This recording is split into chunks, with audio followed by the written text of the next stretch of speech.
In Afghanistan's Bamiyan province, Bazarcha-e-Huna used to be a popular handicraft market. In recent months, the market selling products made by local women has been losing popularity as tourism has dwindled to almost nothing. After the Taliban's takeover of the country last August, the US government has frozen nearly $10 billion of Afghan central bank assets, which has worsened the war-torn country's already fragile economy. US President Joe Biden issued a decree in February, allocating $3.5 billion of the Afghan assets for 9/11 victims' families, and another $3.5 billion for humanitarian assistance in Afghanistan.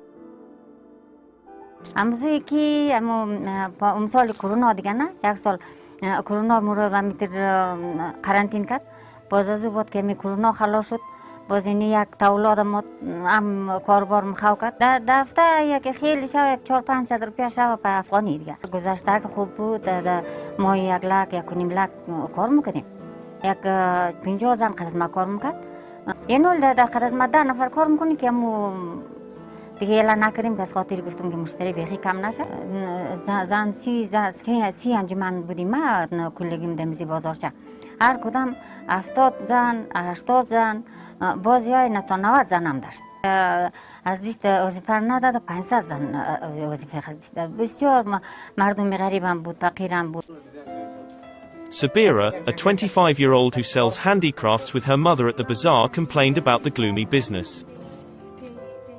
Before we had more tourists, so people were coming from all over the world. But we cannot see more visitors like the past nowadays, but the local people are buying some of our products, but it's not as good as before. There are some kind of changes. For example, last year and the year before that, we had more customers. Like every day we could earn from 1,000 to 5,000, but now it's lesser than 1,000. We can say it's 200, 500 Afghans.